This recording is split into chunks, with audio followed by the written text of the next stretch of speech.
ஏங்க சொல்லு தாமரை. நீங்க காலேஜ் படிக்கும் போதெல்லாம் காலேஜ் ஃபீஸ் எவ்வளோ, அது மாதிரி உங்க வீட்ல வந்து 3 பேர் படிக்க வச்சாங்களா, கஷ்டமா இருந்திருக்கும். ஆமா. அப்போ நீங்க எஜுகேஷன் லோன்லாம் வாங்குனீங்களா இல்ல அப்படியே படிச்சீங்க?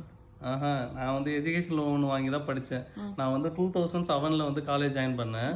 அப்போ வந்து பார்த்தோன்னா ஒரு வருஷத்துக்கு எங்களுக்குலாம் வருஷத்துக்கு தான் ஃபீஸு. ஒரு வருஷத்துக்கு வந்து பார்த்தீங்கன்னா 27,000 ரூபாய் எனக்கு ஒரு வருஷத்துக்கு கூட காலேஜ் ஃபீஸு 2007. ஆனால் வந்து 2011 வரைக்கும் அதே ஃபீஸு தான், வருஷத்துக்கு 27,000. இப்போ இந்த 27,000மே எங்களால் அப்போ கட்ட முடியாது. ஏன்னா இப்போ நானும் அதே வருஷம் படிக்கணும், என் தங்கச்சி அதே வருஷம் காலேஜ் படிக்கிறாங்க. அதுக்கு முன்னாடி எங்கள் அண்ணன் படிச்சுன்னு இருந்தார்.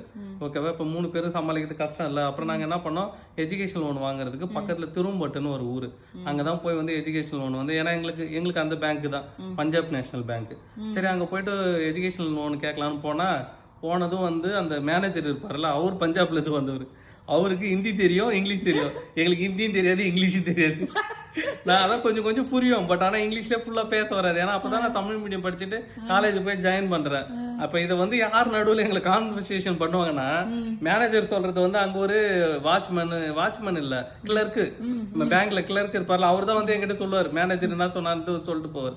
நாங்கள் வாரம் போகிறோம் சார், இது மாதிரி எஜுகேஷன் லோன் அப்ளை பண்ணணும். அப்படியா, ஓரமா நில்லு அப்படின்னு போயிட்டு மேனேஜர் கிட்ட போய் பேசிட்டு வருவார். பேசிட்டு வந்து இப்பெல்லாம் கிடையாதாங்க சார், பிஸியாக இருக்கிறாரு, அடுத்த வாரம் வாங்க போங்க, அவ்வளோதான். இதுக்கு வந்து கலாலிப்பட்டிலேருந்து 4 கிலோமீட்டர் சைக்கிளில் மெரிச்சிக்கின்னு எங்கள் அப்பா பின்னாடி உட்கார வச்சுக்கின்னு திரும்பட்டுக்கு போயிட்டு இது கேட்டுன்னு வந்துடுவோம், அடுத்த வாரம் வாங்கன்னு.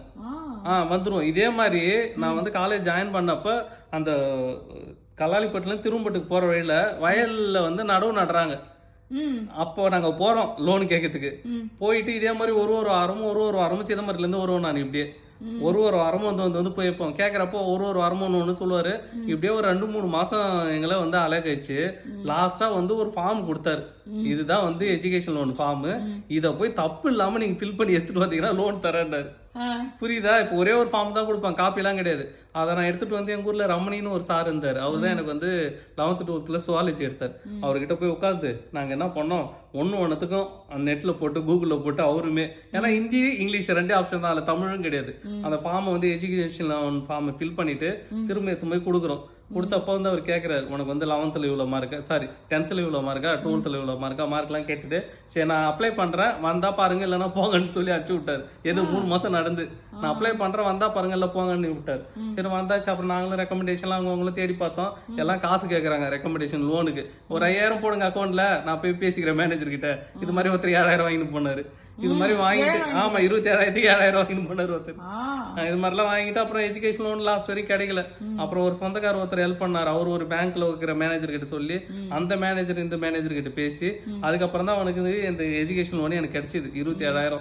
அப்பெல்லாம் நாங்கள் ஃபீஸ் கட்டிட்டோம். ஆனால் கட்டினாலும் நீங்கள் வந்து இந்த காலேஜில் கட்டின பில் எதுவுமே கொடுத்தீங்கன்னா அந்த ஃபர்ஸ்ட் இயரோட லோன் கொடுத்துருவாங்க.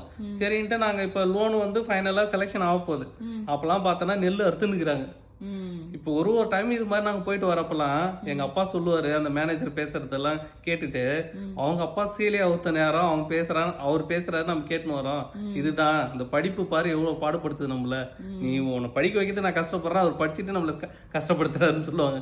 புரியுதா? ஏன்னா அவர் ஹிந்தியில் பேசுவார், இங்கிலீஷில் பேசுனா நம்மளுக்கு ஒன்றுமே புரியாது. அந்த ஊரில் தான் சொல்லுவாங்க, சாமியார் வரம் கொடுத்தா, சாரி கடவுள் வரம் கொடுத்தாலும் சாமியார் விட மாட்டாங்கன்னு. அது மாதிரி தான் அங்கே மேனேஜரே நல்லா சொல்லி அனுப்பிச்சாலும் இந்த கிளர்க்கு இருக்கிறார், அவருக்கு ஒரு கமிஷன் கொடுக்கணும். அவர் கமிஷன் கொடுத்தாதான் அவர் ஒழுங்கா வந்து இந்த லோன் வாங்கி கொடுக்கறதுக்கு நம்ம கூட கோஆர்டினேட் பண்ணுவார். இல்லைன்னா அதெல்லாம் கிடையாதுங்க, மேனேஜர் இல்லைங்க, உள்ளதை உட்காந்து இருப்பாரு, அப்படி சொல்லி அனுப்பிச்சு விட்டுருவாரு. இது மாதிரிதான் எஜுகேஷன் லோனை 6 மாசம் கஷ்டப்பட்டு நடவு நட்டதுல இருந்து நெல் அறுக்கிற வரைக்கும், அறுக்கிறப்பதான் நாங்க லோனே வாங்குறோம். 6 மாசம் நடந்தேன் நான் அந்த லோன் வாங்குறதுக்கு, எஜுகேஷன் லோன் வாங்குறதுக்கு. ஒரு வாரமும் வரணும் சிதம்பரத்துல இருந்து 27,000 லோன் வாங்குறதுக்கு ஒரு வருஷத்துக்கு. ஆனா அந்த லோனால் தான் நான் படித்தேன். 4 வருஷத்துக்கு லோன் கொடுத்தாங்க. ஒரு வருஷத்துக்கு 27,000, 1,20,000 என்னமோ நான் லோன் வாங்கினா. அப்புறம் அதுக்கு வட்டி போட்டு நம்ம கட்டியாச்சு திரும்ப படிச்சு முடிச்சுட்டு வந்து. இது எதுக்கு சொல்றேன்னா, நிறைய பேர் வந்து இதே மாதிரி வந்து எஜுகேஷன் லோன்ல படிச்சு நீங்க இப்போ வந்து அமெரிக்காவிலயோ இல்லை எங்கேயோ வெளியிலயோ இல்லை இது மாதிரி யூஏஇலயோ அப்ராட்ல வந்து நல்ல பெரிய பெரிய பொசிஷன்ல இருப்பீங்க. நீங்களும் எப்படி இது மாதிரி எஜுகேஷன் லோன் வாங்குனீங்க, எவ்வளோ கஷ்டப்பட்டு வாங்குனீங்க, அந்த எஜுகேஷன் லோனால நீங்கள் இப்போ எவ்வளோ பெரிய இடத்துல இருக்கிறீங்க, அதையுமே கமெண்ட்ல சொல்லுங்க. உங்களோட அனுபவத்தை நாங்களும் கேட்டு தெரிஞ்சுக்கிறோம்.